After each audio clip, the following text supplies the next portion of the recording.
Ya, assalamualaikum warahmatullahi wabarakatuh. Kali ini saya sedang berada di desa tercinta saya, Desa Bulak Pacing di Kabupaten Tegal ya. Tepatnya di Kecamatan Dukuhwaru, Kabupaten Tegal. Ya, jadi di sinilah saya lahir, saya dibesarkan dan ya dari sini ya. Saya nggak tahu kenapa saya pengen membuat video ini ya. Saya nggak tahu alasannya, tapi sepertinya kok kangen aja gitu. Saya cuma pengen berbagi sedikit, bukan ini ya, bukan karena saya pengen mendapatkan simpati atau gimana ya. Kita cuma pengen berbagi aja bahwa saya ini terus terang orang miskin ya. Saya orang miskin, orang nggak punya, tapi itu tidak menjadi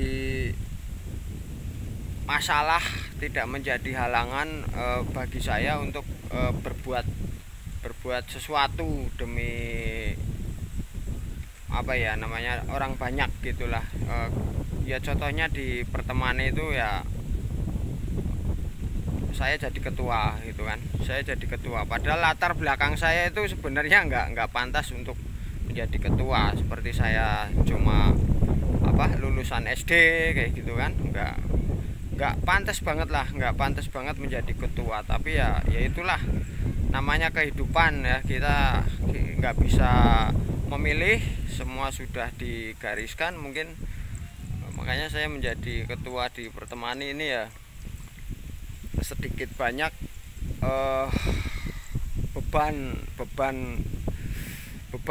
mental, beban moral ya. Saya sebenarnya beban menjadi ketua pertemanan itu.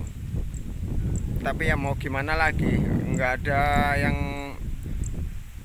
bersedia ataupun nggak ada yang mau untuk maju menjadi ketua gitu. Saya sih berharap teman-teman yang lebih mampu, yang lebih basic ini pendidikannya lebih tinggi, lebih paham tentang organisasi gitu, maju ya menjadi ketua gitu. Jadi jangan saya terus gitu kan. Saya kadang suka minder juga. Oke, saya mau memberitahu apa ya?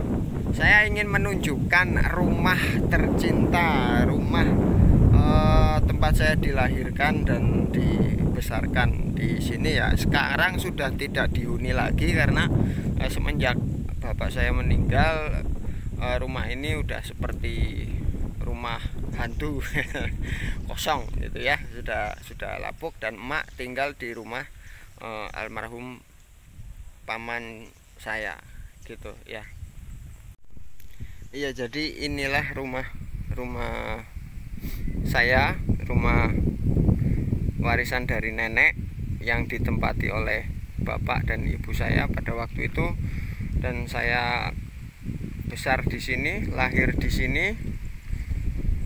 Saya pulang dari hari apa itu kemarin tuh, saya Senin sampai sini itu jam 2 malam Senin.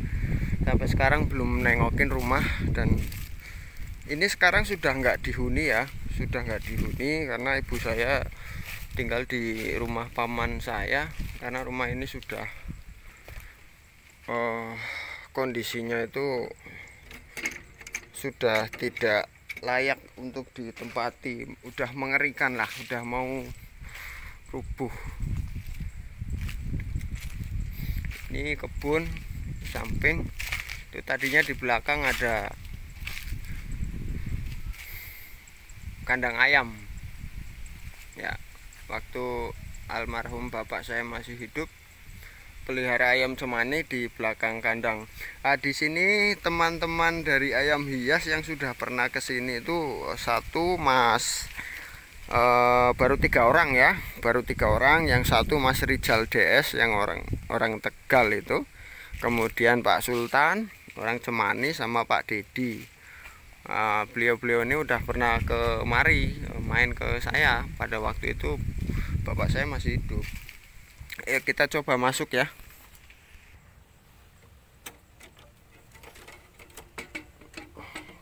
Sepertinya sudah angker.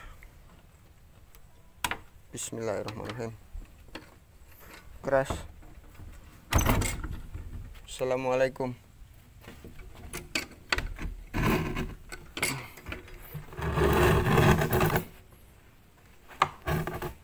Ya, inilah kondisi di dalam. Dulu di sini lantainya masih tanah. Saya nggak berani masuk ke dalam karena katanya ada ular di dalam. Ya, saya jarang pulang ya. Semenjak lulus SD saya langsung merantau mencari nafkah untuk bantu orang tua. Nah, ini mebel ini, sofa ini gaji pertama saya belikan ini sampai sekarang. Dulu 1 bulan saya digaji 50.000. Itu kerjaan saya nyuci piring di warteg Pak D saya. Kemudian naik gaji jadi 75 sampai 150, sampai 3 tahun itu saya memutuskan untuk mandiri berjualan koran di Tanah Abang. Saya tutup dulu.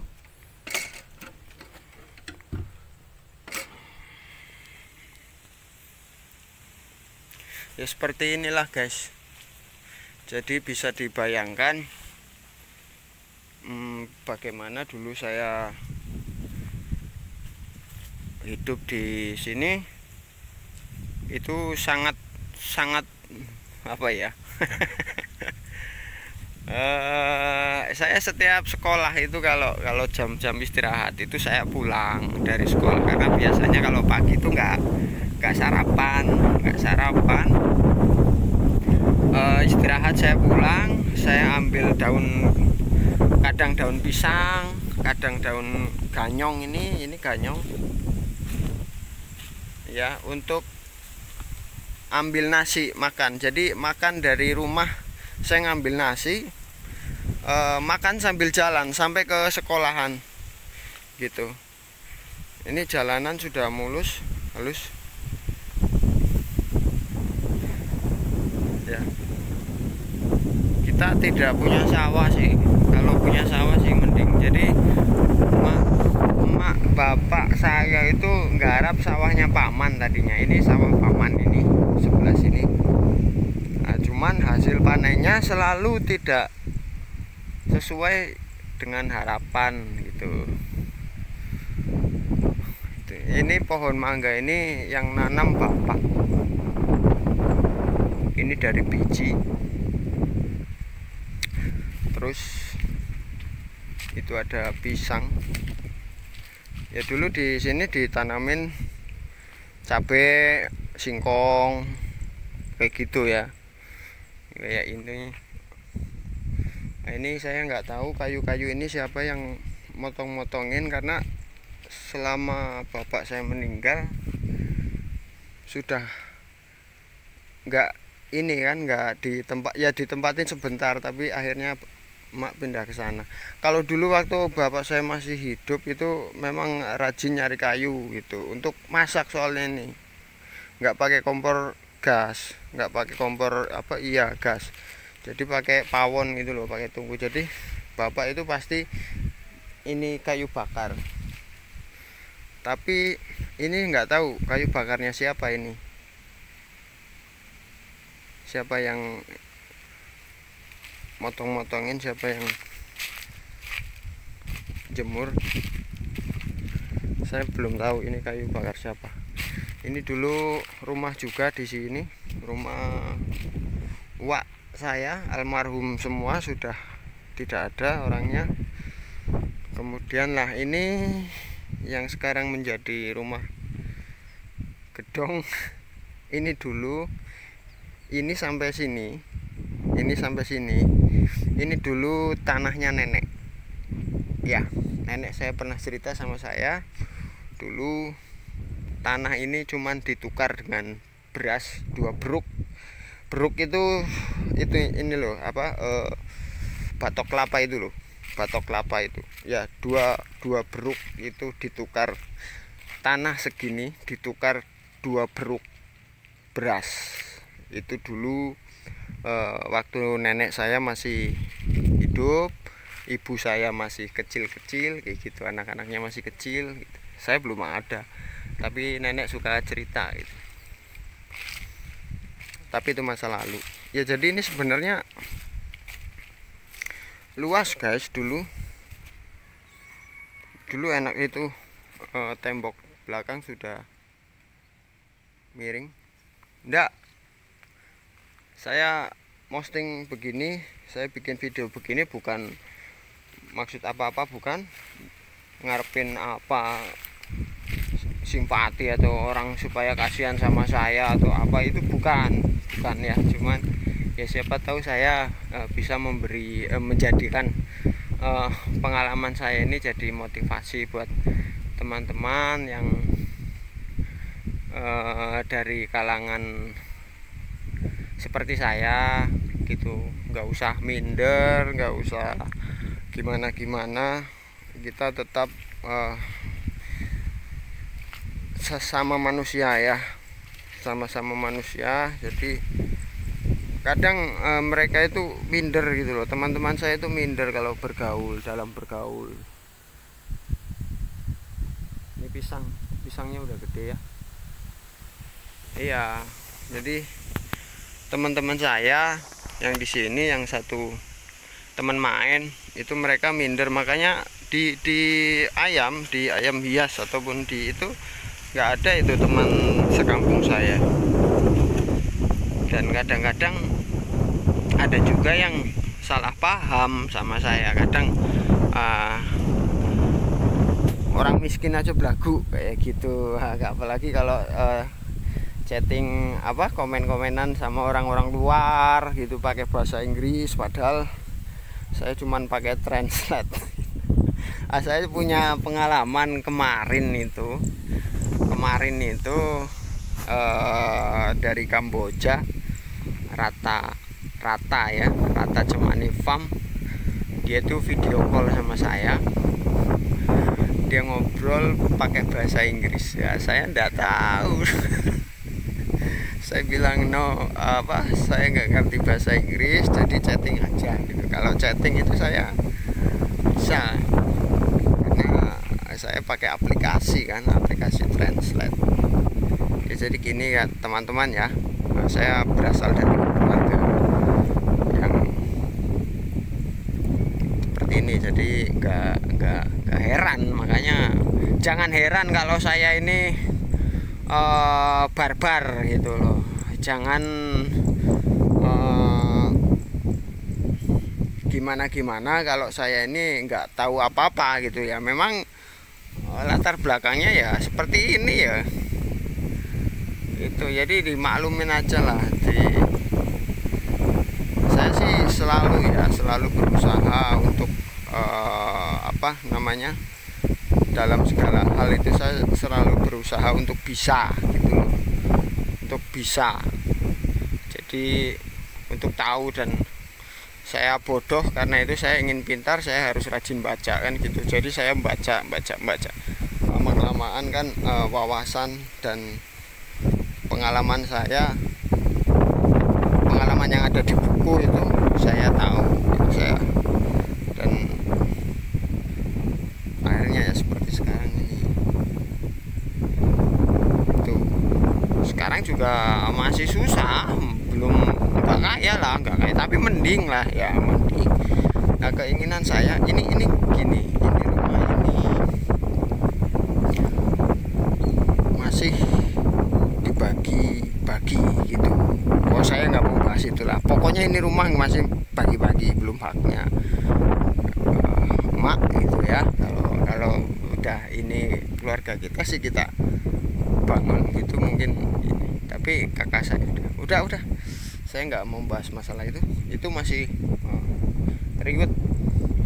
Nah ini di sawah ini itu dulu setiap musim panen itu kalau saya ndak sekolah itu jam 3 pagi, jam 2 malam itu kan digebot itu ya. Kalau panen padi itu di sini digebot, nggak ada mesin penggiling, itu thresher namanya. Kalau di Solo itu ada, jadi sudah nggak pakai tenaga manusia. Di sini masih pakai arit, terus merontokkan padinya itu digebot.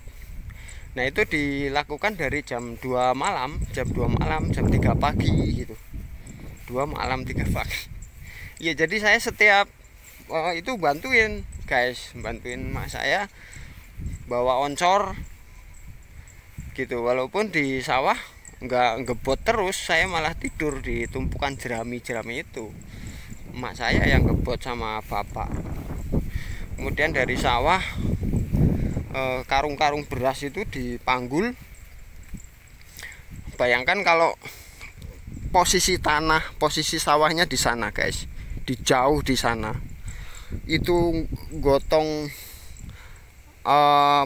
hasil panen yang di karung padi itu dibawa melewati pematang itu, dipanggul.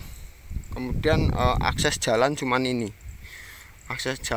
Ini pun cuman bisa ditempuh sepeda motor atau sepeda biasa ontel itu.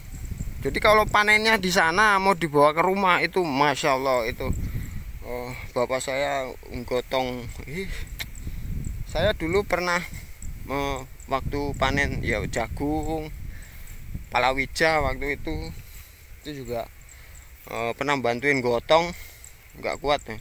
Adik saya itu si Tato namanya, dia sempat bantuin gotong jagung dari sana jalan ke sini, jatuh di tengah-tengah itu sampai punggungnya itu sampai sekarang bongkok. Ya di seberang sana ada desa lagi, seberang jauh di sana ada satu desa lagi, itu ada rumah penggilingan padi dan masjid kalau tidak salah.